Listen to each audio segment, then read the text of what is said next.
Hey, friends, welcome back to another episode of the School of Life podcast.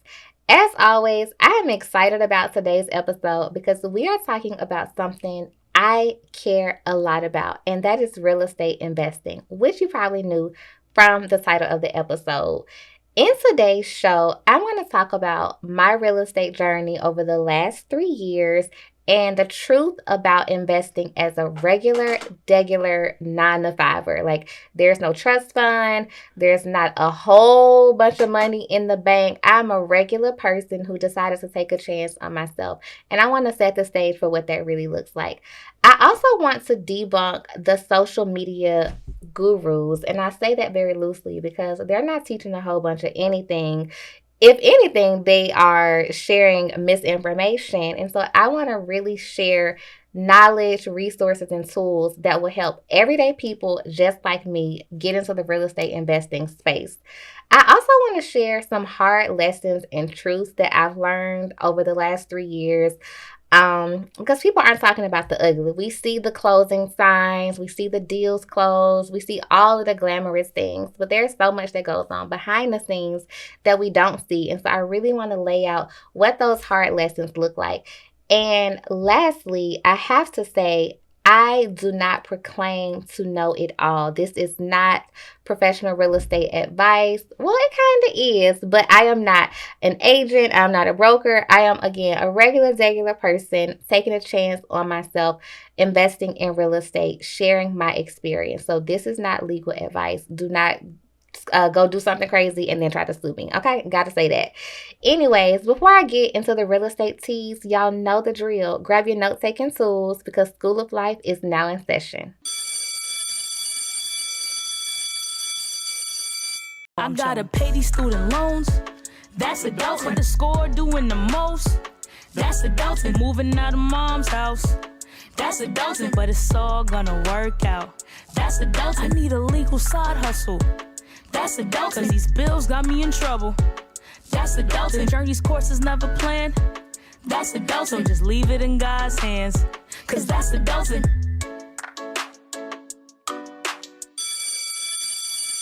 So I've said it before and I'll say it again. I am all for generational wealth. I am for wealth building. I am for maximizing markets.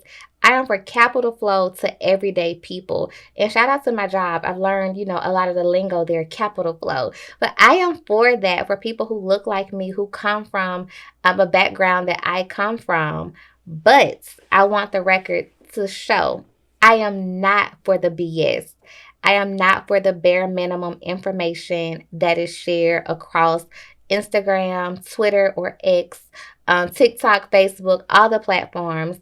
I want people to have access to real knowledge so that they can make real decisions in terms of what investing looks like for themselves. Because when you are a regular person like me, you do not have money to waste, especially when you talk about thousands of dollars, not $200, $300, like thousands. And so the information I share, I want this to be a resource and a tool. Now, I do want to preface the conversation. Don't get me wrong. Real estate is the way to build generational wealth. Obviously, it's not the only way to do that. I do believe everyone should have a piece of the pie, but there are orders and processes that we need to follow to do that. And that is what this conversation will do. So, real knowledge, real resources, real experience from a regular human being who took a chance on herself. So let's get into it. 5 things you actually need to know to become a real estate investor. Number 1, you need way more money than people make it seem. Point blank, period. $5,000, not gonna cut it. $10,000, maybe if you find a good lender. I'm talking minimum $20,000 of liquid cash. Sometimes people talk about, only $1,000 will get you into XYZ. No, to be a true real estate investor where you are owning some property, owning some land, owning whatever type of real asset you are aspiring to purchase, you need money. And I'm saying at least $20K. The more money you have, the more buying power you have. And that is something I learned in my own experience. So, harsh truth. I was thinking 10K, we in there. I can get whatever I want. I can get this hard money loan. Like, surely they're going to approve me. They pretty much laughed in my face because, girl, what are you going to buy with $10,000, especially when loan origination points are 5 and 6%? And we can get into all of the nitty gritty and the details, but look it up if you want some, information about origination, all the things. Long story short, I thought I would be smooth sailing with my little 10K, but I soon found out because of how hard money loans are written up, and we'll talk about hard money loans and what they are, it costs a lot to borrow the money. So, in essence, the more money that you have, the more buying and borrowing power that you have. Simply put, no one is handing out opportunities.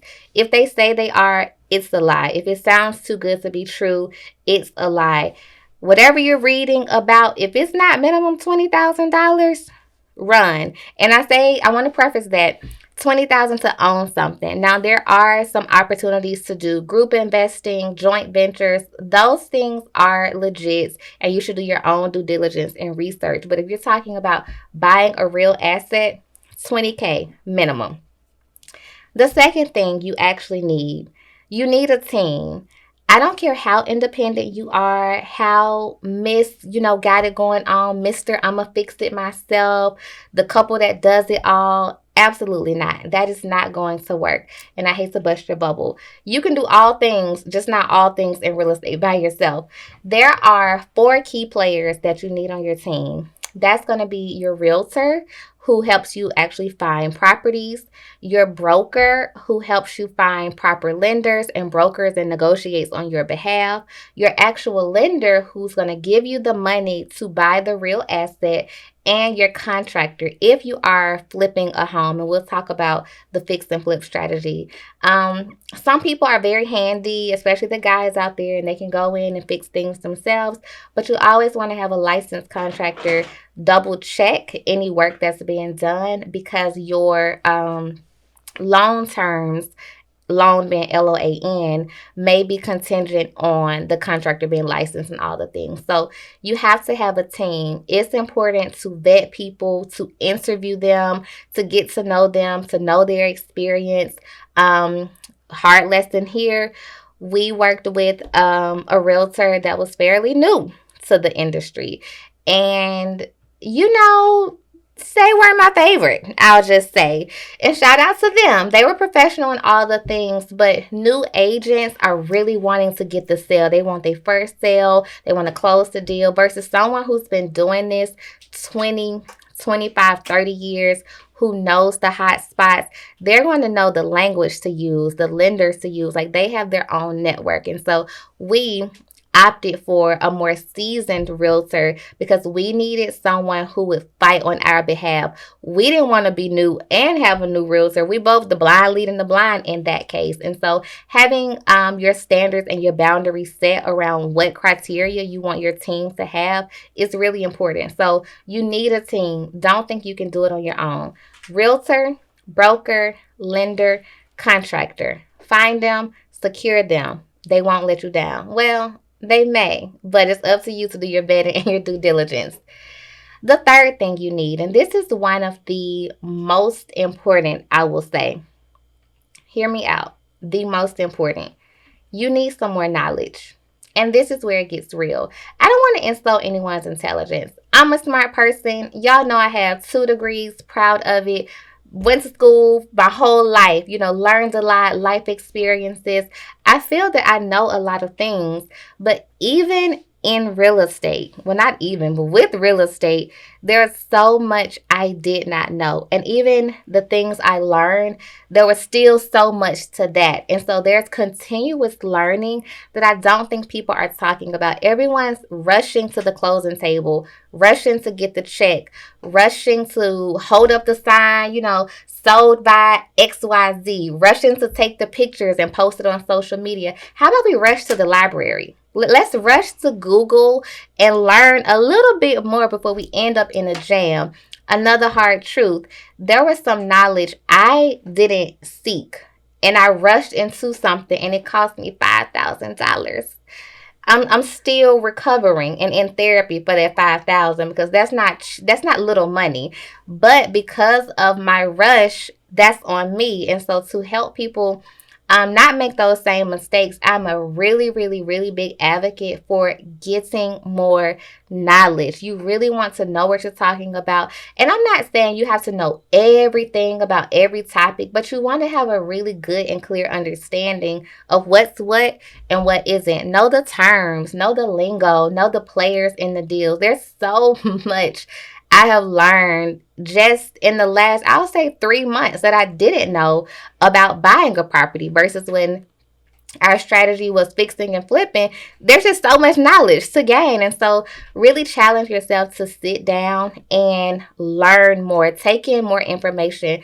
My grandma used to always say, you got two ears and one mouth. So, listen twice as much as you talk. You will go a long way if you consume more knowledge about the industry. With the knowledge, I want to point out that there were some key things that stood out to me that are very important for anyone to know.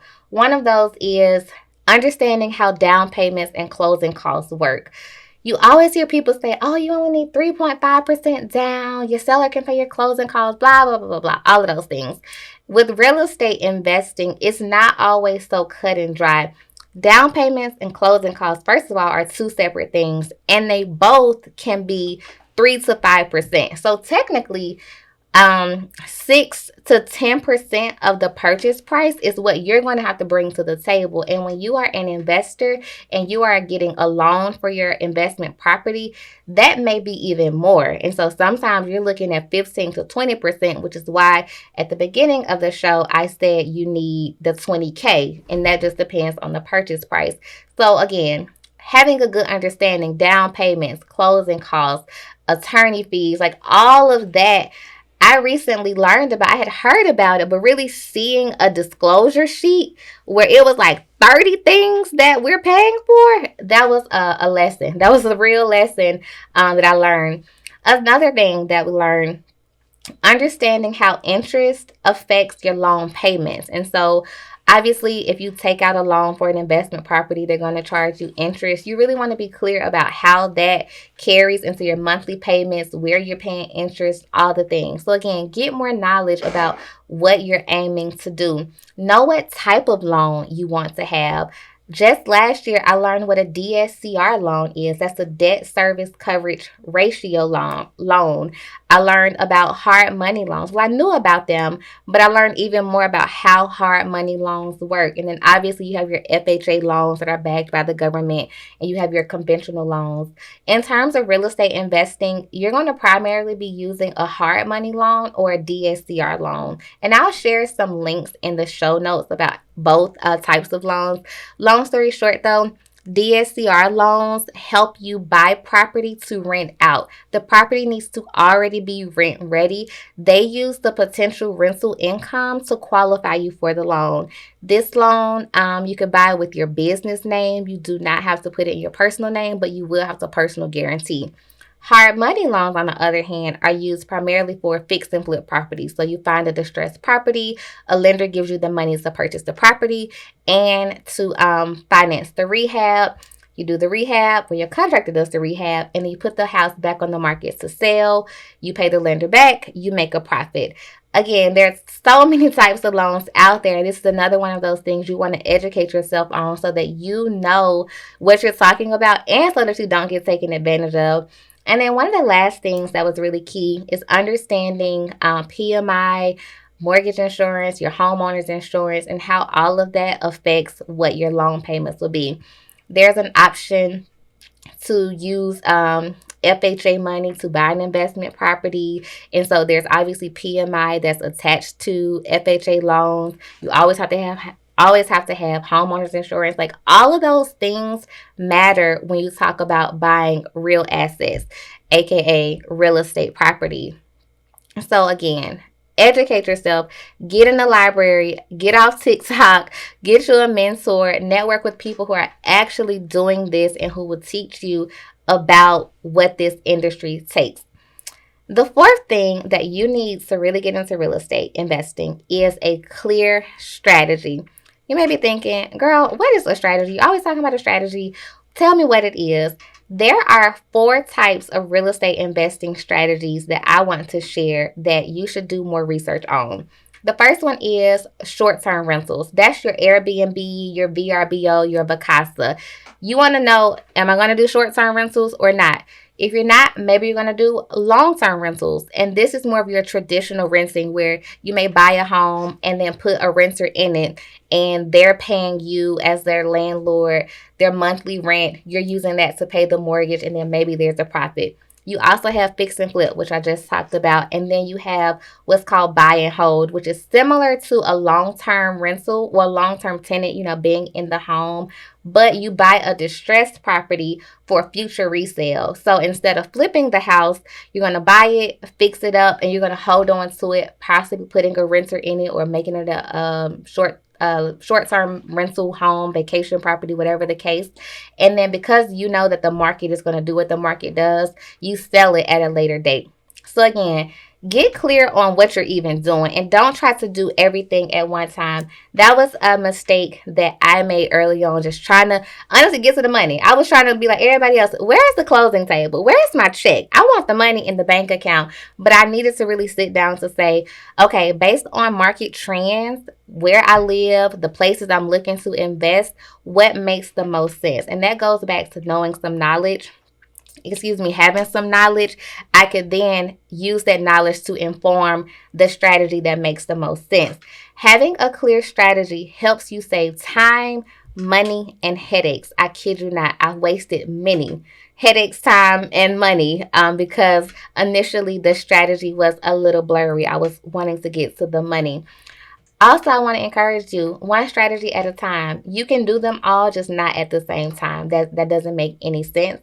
And then I kind of hinted at this.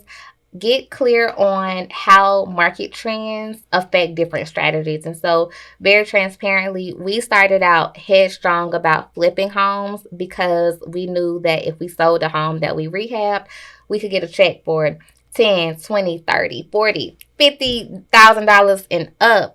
But the truth of the matter is, based on market trends in the cities that we were looking at the time, flipping wasn't the most lucrative. And so, back to getting more knowledge, you want to really understand how the market works, what affects real estate interest rates, how markets move, like all the things. Obviously, you don't have to be a guru, but it's important to have a working knowledge so that you don't waste time, money, and your own personal health because it can be exhausting and taxing. Lastly, the 5th thing you need to get into real estate investing, you need a community. Just like networking in your professional career, you want to surround yourself with people who are doing the things that you want to do. Nothing against auntie, mama, and them who gonna give you some advice about when they bought a home 30 years ago. We love them. But they don't know what's going on in the market today unless they're in it. And so you want to surround yourself with people who are doing this, people who have closed the deals, people who are getting more knowledge. You want to make real estate friends, quite frankly, because the people that are in your circle and in your community will help you grow and elevate in your real estate investing journey. So share your goals with those people. Talk about, what you're looking to do. Closed mouths do not get fed. I literally was able to acquire a property just because I shared with someone what my goals were. And months later, this person called me and was like, hey, I got this house. You trying to buy it? I'm like, girl, yes, I'm trying to buy it. I kid you not, true story. And so you want to be open and honest about what you need, what you're looking to do, and surround yourself with people who are going to support you. All right, I've talked a lot. I hope y'all have a ton of notes. I'm going to wrap up with the 5 things you need to get into real estate investing. And of course, y'all know we're going to have some homework. Now, I'm all for the wealth building, getting into real estate, all the things. I've said this a million times in this show already. I want to see more people who look like me, people who, what the kids say, got it out the mud. That's us. I want to see us succeeding and owning property. Like, quite frankly, my parents never owned property. My grandparents never owned property. Like, I didn't grow up in the same house all my life. And so these are important milestones and very important monumental things in my life to say I not only own the property, it's an investment property. I want that for everyone, but I want that for everyone who's going to seek out the knowledge and really do the work to get it and not try to get a quick cash grab because somebody on TikTok said, buy my course and you're going to get to the closing table in 10 days. That's not how it works. Listen, I know it's frustrating. This process is crazy. It's almost ludicrous. Like, people would think that you have gone crazy when you talk about your real estate goals and the viability of real estate, especially if they're not in it. But when you have the right people in your corner and in your circle and you're connecting with like minded individuals, you truly can soar. So take those 5 things, do with them what you will, and let me know how that goes. All right, y'all, before we get out of here, y'all know you're going to have some homework. So, for your homework this week, if you're interested in real estate investing, all I want you to do is create yourself a get more knowledge plan. Whether that's in your notes, in a notebook, get you a composition book, I don't care where it is, but create yourself a get more knowledge plan. Are you going to listen to more podcasts about real estate? Are you going to read more books? Are you going to go to the library like I suggested? By the way, we should all support our local libraries. Are you going to go to a local meetup? Join a Facebook group? Like, what are you going to do to get more knowledge? Write that down, create a plan. Don't go overboard. Pace yourself. Maybe it's one thing a month until you acquire the knowledge you need, but do something to get the knowledge. The second thing that you're going to do, I want you to open your phone right now, put in your notes or write in your notebook 3 people that you want to connect with, or 3 types of people, I should say. So, is it an agent? Is it a broker? Is it a lender? Is it a fellow investor? Write that down and then seek out where those people are. Are they at conferences? Are they at local meetups? Again, are they in Facebook groups? It's important to surround yourself with people who have the same goals as you. And then lastly, if you're not into real estate investing and you just love hearing me talk on this podcast or watching this video, share this episode with someone that you feel would benefit from it. All right, friends, that wraps up another episode of the School of Life podcast. As y'all know, I hope you learned something new or gained some sort of new insight because that is why this podcast exists. Keep fighting, keep pushing, keep evolving. Talk to you soon. Want more School of Life? Be sure to like, share, and subscribe.